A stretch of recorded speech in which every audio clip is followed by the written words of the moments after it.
नमस्कार दोस्तों, मेरा नाम है अतुल भदौरिया और मैं आप सबका स्वागत करता हूं अपने चैनल ट्रेड ट्रेजर में। एक ग्रुप पर मुझसे कुछ गोल्ड के बारे में पूछा गया था कि क्या ये सही समय है गोल्ड को बाय करने का या नहीं। Gold, silver, copper. तो आज का जो वीडियो है ये डेडिकेटेड है इन्हीं तीन इंस्ट्रूमेंट इन्हीं तीन सिक्योरिटीज़ के लिए कि अब हमें ये सोना इतने तेज़ भागा है, चांदी इतनी तेज़ भागा है, तो क्या अब हमें इसमें एंट्री लेनी चाहिए, क्या हमें सोना ख़रीदना चाहिए, नहीं ख़रीदना चाहिए। इस वीडियो पर हम मेनली इस बात की एनालिसिस करेंगे कि क्या ये सही समय है या नहीं। चलिए आइए सीधे चार्ट्स पर हम गोल्ड का ये चार्ट है, पर ग्राम के हिसाब से ये चार्ट है और करंट वैल्यू अगर आप देखें तो 11,546 के आसपास चल रही है। ये डेली टाइम फ्रेम का चार्ट है, ठीक है। सो अब आप देखिए इसमें रैली कहाँ से आई है। अब ये देखिए कंसोलिडेशन। अब मैंने आपको पहले अपने वीडियोस में बताया है कि भी जब भी रूल ऑफ कंसोलिडेशन बहुत ज़रूरी है। तो जब भी कंसोलिडेशन होती है तो उसके बाद जब मार्केट जाता है, जब भी प्राइस राइज होता है तो वो बहुत मोमेंटम के साथ होता है और यही हुआ है। अगर आप देखें इसमें तो पूरा एक अप्रैल का जो पूरा महीना, पूरा ऑलमोस्ट ऑलमोस्ट एक साल ही इसने पूरा कंसोलिडेट किया है यहाँ पर अच्छे तरीके से। और फिर क्या वॉल्यूम के साथ, क्या बढ़िया तरीके से इसने रैली लिया है। तो ये प्राइस देखिए 92,000 से लेकर के 9,200 से लेकर के पर ग्राम के हिसाब से, और ये रेट हमारा पहुंचा 12,300 के आसपास पहुंचा था ये। चलिए आइए, अब लेकिन सवाल ये उठता है कि इतना ये रैली कर चुका है, अब हमको इसमें एंट्री लेनी है या नहीं लेनी है। ठीक है, इसके लिए हम जब भी कोई ऐसी बड़ी रैली आ जाए तो रिमेंबर हमको एक इम्पॉर्टेंट फैक्टर का ध्यान रखना है, विच इज़ कॉल्ड एज, मैं इसमें टेक्स्ट लिख देता हूँ, विच इज़ रिट्रेसमेंट। अब ये रिट्रेसमेंट क्या होता है, इसको बहुत सिंपल तरीके से अगर हम समझें तो रिट्रेसमेंट इज़ कि अब मान लीजिए प्राइस बढ़ गया है तो अब बहुत सारे लोग ये सोच रहे होंगे कि यार प्रॉफिट आ गया है, अब इसको बेच देते हैं। ठीक है, तो वो ज़रूरी होता है। अब तो एक लेवल पे नीचे आता है इस चीज़ को, तो प्राइस क्या होता है कि यहाँ से लोगों ने बेचना शुरू किया तो ये प्राइस डेफिनेटली नीचे आएगा। अब यहाँ पर कुछ लोग जो इस रैली को मिस कर गए हैं वो ये सोचते हैं कि चलो प्राइस नीचे आ गया है, अब हम इसको ख़रीद लेते हैं। तो वो खरीदते हैं तो इसलिए प्राइस फिर से ऊपर जाता है इसी तरीके से। लेकिन जो ऊपर, अब जो लोग मिस कर गए थे कि बेचना मिस कर गए थे, बोल रहे थे कि यार चलो अब फिर से ऊपर आया है हम फिर से बेच देते हैं, तो प्राइस फिर से नीचे की तरफ आता है। इसी तरीके से एक ट्रेंड डिसाइड होता है, एक रेंज डिसाइड होती है हमेशा, कि क्योंकि जो ऊपर सेलर्स जो मिस आउट हो गए हैं वो सोचते हैं कि अब हमें बेच देना चाहिए, लेकिन एक्चुअली में नीचे बायर्स बैठे हैं वो सोचते हैं कि हमारी रैली मिस हो गई ऊपर वाली। तो इसीलिए एक एक रेंज डिसाइड होती है, क्योंकि डिसाइड नहीं हो पा रहा होता है, इसीलिए प्राइस नीचे आता है, which is called as retracement. अब ये रिट्रेसमेंट कितना होता है, कैसे डिफाइन करते हैं, इसके लिए हमारे पास एक बहुत ही अच्छा सा एक टूल है, सिंपल सा टूल है, और इसमें इसकी थ्योरी में हम लोग बहुत ज़्यादा नहीं जाएंगे। इसकी देखिए मैं हमेशा से प्रैक्टिकल एग्जांपल्स में बिलीव करता हूँ और मैं बहुत ज़्यादा डिटेल में थ्योरीज में बिलीव नहीं करता हूँ। तो हम सिंपल एक एक टूल है, एक सिंपल फिबोनाची रिट्रेसमेंट है। इसके बारे में एक डेडिकेटेड वीडियो में बाद में बना दूंगा, बट फॉर द टाइम भी अगर आप इसमें ये देखें सिंपल तरीके से, यहाँ से ये प्राइस रैली करना शुरू किया और हम इसको एक ड्रॉ कर देते हैं, तो ये हमारे पास ये देखिए यहाँ से लेके यहाँ तक का ये डेली टाइम फ्रेम पर हमने फिबोनाची रिट्रेसमेंट ड्रॉ कर दिया है। ठीक है, अब इसका क्या मतलब है, इसका सिंपल सा मतलब है कि प्राइस आपने यहाँ पे हाई लगा दिया, अब ये क्या होता है नीचे की तरफ आता है। अब नीचे कितना आएगा, रिट्रेस, ये टूल सिर्फ आपको ये बताता है कि रिट्रेसमेंट लेवल कितना रिट्रेस कर सकता है प्राइस। एक इम्पॉर्टेंट पॉइंट, अगर आप लोग इस वीडियो को प्लीज़ पूरा देखिए, बिकॉज इसमें बहुत सारी इम्पॉर्टेंट टेक्निक्स हैं जो कि आपकी ट्रेडिंग, आपकी इन्वेस्टिंग को बहुत इम्प्रूव कर देंगी। तो देखिए, जब भी रिट्रेसमेंट आता है तो रिट्रेसमेंट के कुछ लेवल्स होते हैं, आपको इतना डिटेल में इसको इनको याद करने की ज़रूरत नहीं है। सिंपल कुछ लेवल्स हैं, एक point, point two, point three, point five, point six, बस इतना याद रखिए। जब भी रिट्रेसमेंट का, जब भी प्राइस एक रैली कर देता है उसका एक रिट्रेसमेंट आना ज़रूरी है, तभी वो एक हेल्दी मूव, हेल्दी ट्रेंड है, हेल्दी डायरेक्शन डिफाइन करता है। तो अब देखिए यहाँ पर क्या हुआ, प्राइस राइज किया, प्राइस राइज करने के बाद ये एक फर्स्ट रिट्रेसमेंट लेवल जो कि है इसका 11,600, इसको ऑल्सो कहते हैं फर्स्ट सेकंड लेवल डिफाइन करते हैं। 0.2 define as first, three second, third, fourth. तो फर्स्ट लेवल पे अभी क्या हुआ, रिट्रेसमेंट सिर्फ फर्स्ट लेवल पे हुआ है। फर्स्ट लेवल पे रिट्रेसमेंट हुआ, यहाँ से फिर ये थोड़ा सा नीचे आके सेकंड लेवल पे चला गया। सेकंड लेवल पे रिट्रेसमेंट हुआ, फिर से ये वापस से टच करने की कोशिश किया कि सेकंड फर्स्ट लेवल के ऊपर फिर से गया। अभी ये क्या है, रिट्रेसमेंट का गेम चल रहा है यहाँ पर। फिर से प्राइस रिट्रेसमेंट के 12,000 तक पहुँची, फिर से नीचे की तरफ आ गई। अब ये फिर से फर्स्ट लेवल के रिट्रेसमेंट के नीचे, अभी कहाँ पर आई है, सेकंड लेवल के रिट्रेसमेंट तक, क्योंकि इसने डेफिनेटली क्लोज दे दिया है। अब जब तक कि ये, अगर ये प्राइस, अब हमारे को जब जो की क्वेश्चन है कि क्या हमको यहाँ पर एक फ्रेश बाइंग लेनी करनी चाहिए, नहीं, अगर आप फिजिकली भी सोना खरीद के रखना चाहते हैं लॉन्ग टर्म के लिए। देखिए अगर आप wait, I would still not suggest कि आप कोई बाय करना चाहिए। अगर आप इसको फर्दर बाय करना चाहते हैं तो आपको एक ये जोन है, मैं आपको एक इसमें एक छोटा सा, देखिए ये एक क्या है कि एक रेजिस्टेंस जोन है, मतलब इसके ऊपर प्राइस जाना अभी थोड़ा सा पर ग्राम के हिसाब से इस डिफ़िकल्ट, जो कि ये हमारा लेवल है, आ, हाँ 12,050 पर ग्राम के हिसाब से 12,050 के ऊपर जाना प्राइस का अभी डिफ़िकल्ट है, गोल्ड का प्राइस। क्यों, क्योंकि इतनी बड़ी रैली के बाद अभी ये रिट्रेसमेंट जोन में चल रहे हैं। कोई भी एक देखिए ये एक बहुत इम्पॉर्टेंट टिप है, आप इसे ऐसा समझ सकते हैं, जब भी कोई मार्केट इस तरीके से रैली करता है तो जो रिट्रेसमेंट है वो एक हेल्दी, जो रिट्रेसमेंट होता है वो हेल्दी रिट्रेसमेंट कम से कम लेवल थर्ड तक जाता ही जाता है, which is 50% of that rally. तो अगर हम यहाँ से इसकी रैली को देखते हैं तो ये 9,200 से लेके 12,300 तक गया है, 12,300 तक गया है। तो अब इसका जो 50% लेवल, बेसिकली आप इसको इस तरीके से याद रखिए, फर्स्ट सेकंड थर्ड, 10,800, यानी कि 10,800 तक का जो लेवल है, यहाँ पर तक इस प्राइस को आप एक्सपेक्ट करिए। अभी ये 11, अभी ये है, अभी यहाँ पर ये थोड़े से टाइम पे ऐसे ही रोटेट करेगा। ये प्राइस तभी पॉजिटिव होगा जब ये 12,000, ये मार्केट तभी और आगे ऊपर जाने की कोशिश कर सकती है जब ये प्राइस जो है 12,050 के ऊपर कुछ हफ्ते तक रहे, 12 पर ग्राम के हिसाब से। यहाँ पर अगर ये, again rule of consolidation very important, 12,050 के लेवल के ऊपर जब तक ये कुछ हफ्तों तक सस्टेन नहीं करेगा तब तक इसमें फर्दर रैली की उम्मीद अभी आप मत रखिए। इसका मतलब ये है कि अभी आपको थोड़े से टाइम के लिए वेट करना है। अब अगर आप इसमें लॉन्ग टर्म इन्वेस्टमेंट भी करते हैं, बड़ी कंपनियों की तरह इन्वेस्ट करिए। देखिए जब भी कोई ऐसा नहीं कि एक साथ कोई स्टॉक देखा तो एक साथ इन्वेस्ट कर दिया, नहीं। एक्यूमुलेशन जोन होता है, उसके अंदर वो इन्वेस्ट करते हैं थोड़ी थोड़ी क्वांटिटीज़ में। उस जोन में हर बार सपोर्ट पे आता है प्राइस, तो सपोर्ट पे बाय करते हैं थोड़ी क्वांटिटी, फिर से ऊपर राइज करता है, फिर नीचे की तरफ आता है, फिर सपोर्ट जोन पे आता है, फिर से वो बाय करते हैं। इसी तरीके से हमको भी प्रोसेस करना है। तो अगर आप इसमें फर्दर इन्वेस्टमेंट के बारे में सोच रहे हैं तो देखिए, जब तक ये 382 जोन के ऊपर है, ये विच इज़ सेकेंड लेवल, तो यहाँ पर ये सपोर्ट एक बार बन चुका है सपोर्ट। बट मेरी जो जितने भी अभी तक की एनालिसिस है पिछले सारे, नॉर्मली जो भी रिट्रेसमेंट आती है, एक हेल्दी रिट्रेसमेंट जो है वो कम से कम 50% पर होनी चाहिए, जो कि 10,800 पे है।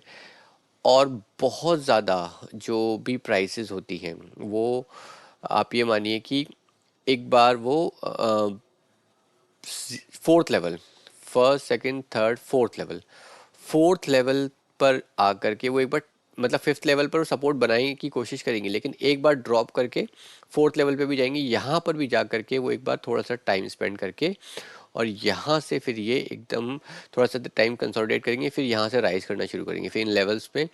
और फिर अब जब ये यहाँ से मोमेंटम, यहाँ से फिर से ये मोमेंटम की तरह जाए, क्योंकि जितने भी लोग यहाँ पर जो एक्यूमुलेट बाय करके फिर उन्होंने सोचा कि यार नुकसान हो रहा है, नुकसान हो रहा है, नीचे बेच दिए हैं, नुकसान कर दिया, इन सबको वो काट करके बाजार मोमेंटम की तरह ऊपर की जाएगा रैली। इसमें टाइम लगेगा, अभी ये जोन, अभी ये मार्केट गोल्ड का, अभी ये जो प्राइसेस हैं ये कंसोलिडेट करेंगी इस जोन में है। तो अब आपके लिए, आपके पास इंपॉर्टेंट लेवल है 11,650 पर ग्राम, 11,200 मान लीजिए, 11,198, 10,800, 10,500, 10,500 जो है, जो कि फोर्थ लेवल है।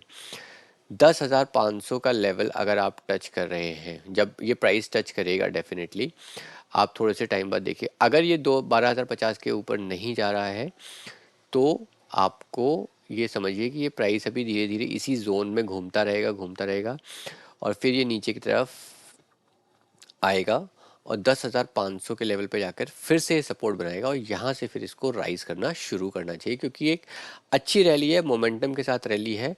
डेफिनेटली इट विल, इट्स, ये एक शॉर्ट टर्म रिट्रेसमेंट है। अगर अगर ये प्राइस इस 10,500 के ऊपर पूरा नीचे जाकर के पूरा ही नीचे हो जाता है, इसका मतलब ये एक ब्रेकआउट फेलियर है। ब्रेकआउट फेलियर है, इसका मतलब अभी इसमें ये एक पंप एंड डंप था, बाजार ने मार्केट में पंप किया और बस फिर सारे के सारे अपना सेल करके प्रॉफिट अपना बुक किया और साइड हो गए। तो ये एक पंप एंड डंप्स है, this is called breakout failure कहते हैं इसको। टर्म्स पे ज़्यादा इंपॉर्टेंट नहीं है, मेन चीज़ ये है कि अब ये हमारे पास प्राइस जो है, इंपॉर्टेंट लेवल्स आपके सामने है, आप इनको याद रखिए। 11,200, 10,800, 10,500, राउंड राउंड राउंड नंबर्स बता रहा हूँ मैं आपको। 10,500 के आसपास आकर के प्राइस जो है, आपको यहाँ पर अपनी एक्यूमुलेशन करनी चाहिए। यहाँ पर हमको जो है धीरे धीरे करके प्राइस, अगर आप बड़ी क्वांटिटी में देखना चाह रहे हैं तो भी थोड़ा थोड़ा कर करके इसको राइज करिए। एक इम्पॉर्टेंट टिप, कभी भी लूजिंग ट्रेड में कभी एवरेज ना करें। हमेशा जो प्राइस जिसमें आपको प्रॉफिट हो रहा है उसी में ही आपको राइजिंग उसमें एवरेज करना चाहिए। इस पर एक फर्दर वीडियोस हम करेंगे। फ़िलहाल के लिए आप अब हम सिल्वर की प्राइस लेंगे, बट अगर आपने चैनल को सब्सक्राइब नहीं किया है तो प्लीज़ एक बार सब्सक्राइब ज़रूर करिए। मैं आपके लिए और बेटर वीडियोस बनाने की कोशिश करूँगा। एक बार सिल्वर का प्राइस देख लेते हैं। गोल्ड का प्राइस हमने देख लिया है, सिल्वर पे क्या है हमारी कहानी। ठीक है, सिल्वर की कहानी थोड़ी सी अलग है, क्योंकि क्योंकि अभी मैं इसमें भी हम एक फिबोनाची ड्रॉ करते हैं और डेली चार्ट पर ही हम देखते हैं, इस पर भी हम फिबोनाची ड्रॉ करते हैं। तो अब देखिए, अगर इसमें देखिए ये कंसोलिडेशन जोन जो है, मैं इसको यहाँ पर कंसिडर करता हूँ क्योंकि यहाँ से ये रन करना शुरू किया है। ठीक है, सो इसको थोड़ा सा इस तरफ इसको थोड़ा सा इस तरफ लेते हैं और इसको जूम इन कर लेते हैं हल्का सा, और फिर हम अपने चार्ट फिबोनाची ड्रॉ करते हैं। हमने ये हमारा, हाँ, ये हमारा कंसोलिडेशन जोन, इसको भी यहीं से लेते हैं, यहाँ से ये इस प्राइस से लगभग लगभग, और ये राइज करता हुआ इसका जो भी हाई गया है हम यहाँ पे इसको तोड़ देते हैं, मतलब इस लेवल तक ही लेते हैं। ठीक है, परफेक्ट बन रहा है ये हमारा। ओके, अब आप देखिए इसमें क्या हुआ। सिंपल सी गेम है, ये हाई लगाया इसने, कहाँ से राइज किया, अगस्त में ये था करीब 1,02,000 3,000 के, 1 लाख मान लेते हैं सीधे सीधा, और 1,50,000, 1,53,000, ऑलमोस्ट सेम, यानी कि 50,000 रुपये पर किलो के हिसाब से इसने राइज कर चुका है ये प्राइस। अब यहाँ से देखिए, डेफिनेटली फर्स्ट रिट्रेसमेंट लेवल पे तो रुका ही नहीं है, सीधा रुका आकर के सेकंड रिट्रेसमेंट लेवल पे। सेकंड रिट्रेसमेंट लेवल से आया और यहाँ पर आकर के थोड़ा सा टाइम स्पेंड किया और फिर से ही ऊपर चला गया। अब इसने क्या किया है, वापस आ गया। अब यहाँ पर क्या है कि ये एक इंटरेस्टिंग गेम है। इंटरेस्टिंग गेम क्यों है, अगर, अब देखिए यहाँ पर क्या है, मैं एक बार थोड़ा सा ब्रश से ड्रॉ करता हूँ बेसिकली, नहीं ये नहीं, तो ब्रश से ड्रॉ कर लेते हैं। देखिए अब क्या है कि प्राइस यहाँ से एक बार ऐसे ड्रॉप करके और फिर से राइज किया, राइज करके अब ये क्या कर रहा है कि अपना जो वापस से फिर से फर्स्ट लेवल को इसको रिट्रेस कर रहा है। तो यहाँ पर क्या है कि प्राइस को अब यहाँ पर थोड़े टाइम के लिए ये कंसोलिडेशन चल रही है, चलनी चाहिए यहाँ पर कंसोलिडेशन। अगर ये कंसोलिडेशन इस प्राइस पर चल रही है जो कि 1,42,000, 1,40,000 के आसपास, यहाँ पर प्राइस पे कंसोलिडेशन हो रही है, तो इसके बाद ही ये इसको फर्दर ऊपर की तरफ जाएगा। और अभी ये ऊपर जाने के लिए मतलब इसमें डेफिनेटली अभी मोमेंट देखिए, वॉल्यूम अच्छा वॉल्यूम है इसमें। तो सिल्वर के अंदर डेफिनेटली अभी डबल टॉप प्रॉपरली लगा नहीं है, डबल टॉप हुआ है, डाउन है, लेकिन ये अब फर्दर डाउन यहाँ पर अगर अब ये प्राइस कुछ हफ्तों तक सस्टेन करती है 1,40,000 के आसपास, और ये सस्टेन कर जाती है, रिमेंबर कंसोलिडेशन होना बहुत ज़रूरी है। अगर प्राइस कंसोलिडेट नहीं कर रही है, आप इसमें जल्दी से एंट्री नहीं करिए, अभी जल्दबाजी ना करें। इसको, इस प्राइस को, अभी ये नवंबर ही चल रहा है, थोड़ा सा देखते हैं दिसंबर मिड तक, अगर ये प्राइस यहाँ पे कंसोलिडेट करता है तो, और ऊपर की तरफ राइज करता है फर्दर, तो फिर हम इस पे एक देखेंगे फर्दर एंट्री क्या बनती है। But for the time being अभी इस पर आप वेट करिए। अगर ये फर्स्ट लेवल को ड्रॉप करके वापस से सेकंड लेवल पे आता है, जो कि 1,34,000 के आसपास का लेवल बनता है, यहाँ पर इसको जो है अ, हाँ, यहाँ पर फिर से हमको देखना पड़ेगा कंसोलिडेशन हो रही होती है या फिर ये नेक्स्ट लेवल तक जाता है नहीं जाता।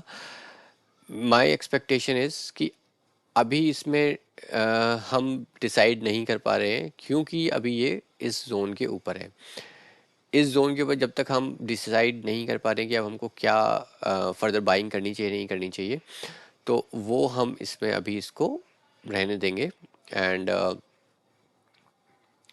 आई थिंक यस, अभी हमको इसको वेट करना चाहिए। अगर हम इसकी थोड़ा लॉन्ग टर्म की बात करें, डेफिनेटली मैंने आपको बताया था 50%, देखिए एक बार ये 50% जो है थर्ड लेवल, फर्स्ट 1,30,000 का एक बार लेवल को टच भी कर चुका है, सेकंड लेवल से उतर के जैसे ये यहाँ पर टच कर चुका है, लेकिन यहाँ पर कोई कंसोलिडेशन नहीं हुई है। ये बात ध्यान रखिएगा, कंसोलिडेशन होना बहुत ज़रूरी है किसी भी प्राइस को शार्पली राइज करने के लिए। तो अब ये यहाँ से प्राइस से सीधा सीधा नीचे की तरफ अगर ये आ जाता है इस लेवल को तोड़ करके, तो हम वेट करेंगे कि हम दोबारा से एक इस लेवल को टेस्ट करने की कोशिश करेंगे, और इस लेवल के आसपास हम फर्दर देखेंगे कंसोलिडेशन हो रही है नहीं हो रही है। 1,30,000 और एक बार और इसको इसी तरीके से टच होकर के 1,29,000 के आसपास तक जाके फिर कंसोलिडेशन होगी। अभी टाइम लगेगा। अगर इसमें आपको फ्रेश बाइंग करनी है तो अभी एक दो हफ्ते, सॉरी, कम से कम 3-4 हफ्ते वेट करिए। यहाँ पर जो भी पैटर्न बनता है वीकली चार्ट टाइम फ्रेम पर, थोड़ा सा कंसोलिडेशन हो जाती है तो फिर ये प्राइस ऊपर की तरफ और राइज कर सकता है। ये हो गई हमारी बात सिल्वर की। अब एक बार कॉपर और ले लेते हैं। कॉपर इंडियन रुपी में देख लेते हैं।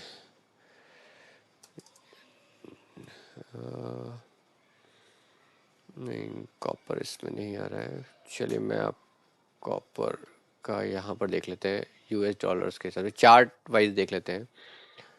ओके, कॉपर का प्राइस डेफिनेटली ये डॉलर्स में है, सॉरी। सो चलिए मुझे इसमें अभी कॉपर का चार्ट यहाँ पर अभी नहीं दिख रहा था। मैं कॉपर का चार्ट अपने नेक्स्ट वीडियो में आपके साथ ले लूँगा। बट अगर हम इसको यहाँ पर इस चार्ट पर देखते हैं तो ये हमारे पास एक बहुत शार्प सेलिंग आई है, और डेली टाइम फ्रेम पर शार्प सेलिंग के बाद ये फिर से राइज करने की कोशिश कर रहा है। अब यहाँ पर भी एक गेम, अगर मैं आपको सिंपल तरीके से, सॉरी, इस चार्ट को, अरे इसको इसको डिसेबल करना पड़ेगा, ठीक है। कंट्रोल सेट कर लेते हैं, remove,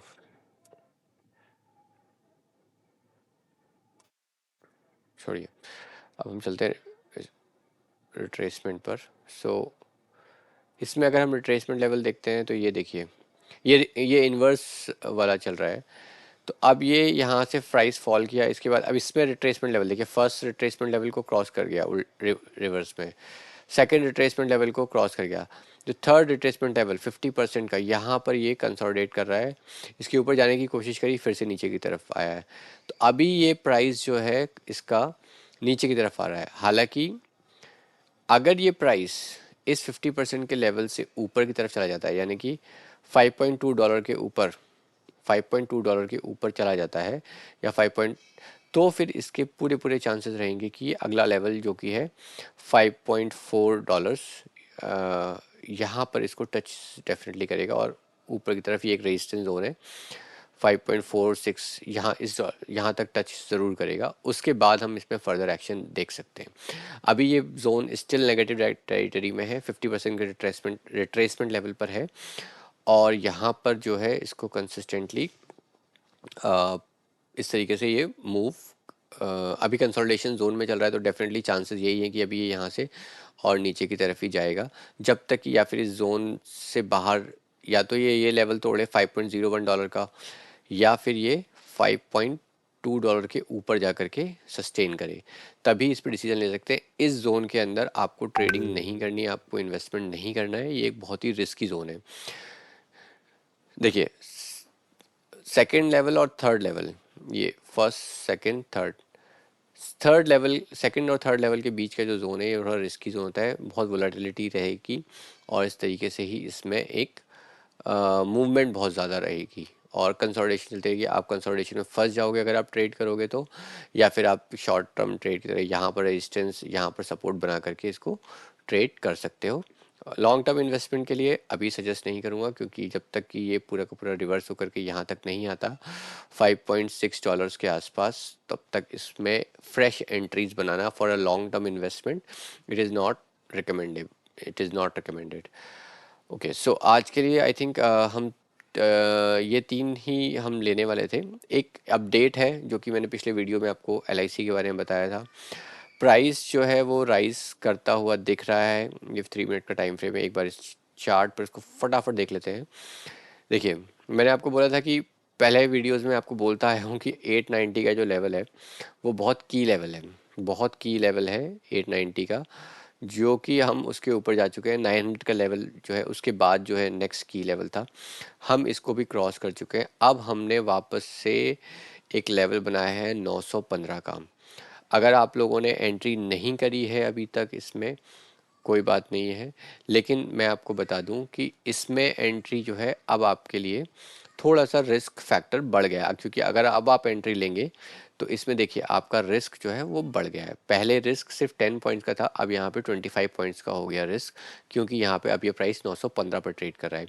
the moment it will cross this 920, ये एक जोन है जो कि 920, ये 925 से लेके 920 के आसपास का, इस जोन के ऊपर जहां ये प्राइस क्रॉस किया और थोड़ी सी देर भी सस्टेन किया, तो फिर आप समझिए कि अब यहाँ से इसमें मोमेंटम आ जाएगा, और अब ये मोमेंटम के साथ तेज़ी से ऊपर की तरफ जाएगा। निफ्टी में मैंने आपसे कहा था कि 26,000 का लेवल जो है, अगर इसने 26,000 में इसको, ये नॉर्मल है, मैंने आपसे कहा था कि 26,000 का जो लेवल है इसके ऊपर अगर ये 1 घंटा सस्टेन कर गया तो हमको नया हाई देखने को मिलेगा। ठीक है, अब इस जोन पर आप ये देखिए, ये अभी तक एक भी घंटा सस्टेन नहीं कर गया है। डेफिनेटली आज ओपनिंग भी हुआ, ये हमारा 26,000 के आसपास का जोन है, इस जोन के ऊपर 1 घंटा सस्टेन नहीं कर पा रहा। और मैंने आपको बताया रूल ऑफ कंसोलिडेशन के हिसाब से इसके ऊपर जा कर के कम से कम 1 घंटा 1.5 घंटा सस्टेन करना पड़ेगा इसको। अगर इसने सस्टेन कर लिया तो ये बाज़ार जो है नया हाई लगाने से कोई इसको नहीं रोक सकता। That is how the game is. अभी लेकिन क्या है कि यहाँ पर 26,000 एक रेजिस्टेंस, एक बहुत स्ट्रॉन्ग रेजिस्टेंस की तरह एक्ट कर रहा है, और हम इसमें फर्दर पॉजिटिविटी के लिए जो भी ट्रेड्स हैं, मतलब इंडेक्स बेसिस पे अगर आप जो लोग ट्रेडिंग करते हैं उनके लिए बोल रहा हूँ, जो भी लोग इसमें इंडेक्स बेस पे कॉल या पुट डिसाइड कर, अगर आप लॉन्ग जाना चाहते हैं तो आप इसमें यही करिएगा। अगर अब ये प्राइस आकर 26,000 के ऊपर जाके थोड़े से टाइम, लगभग लगभग 1 घंटे का टाइम दीजिएगा। ये नहीं कि 26,000 के ऊपर जाते ही आपने लॉन्ग बना लिया, नहीं, 26,000 के ऊपर जाके सस्टेन करने दीजिएगा, उसके बाद ही आप इस पर नेक्स्ट ट्रेड बनाइएगा। कॉल साइड पे, लॉन्ग साइड पे कैसे बनाना है फर्दर ट्रेडिंग में, और क्या, कैसे हम ट्रेड्स को डिसाइड करते हैं, किस टाइम फ्रेम पर डिसाइड करते हैं, क्या और फैक्टर्स होते हैं, उन सब चीज़ों के बारे में मैं ज़रूर डिस्कस करूँगा। अगर आप चैनल पर नए हैं तो प्लीज़ सब्सक्राइब करिए, मैं ऐसे वीडियोस आपके लिए बनाता रहूँगा। आई थिंक अभी के लिए इनफ है, और इस वीडियो को समाप्त करते हैं। शायद थोड़ा लंबा भी हो गया, बट कोशिश करूँगा शॉर्ट करने की, but anyway, thank you for your thank you for your time, and आप सभी खुश रहें, स्वस्थ रहें। Thank you.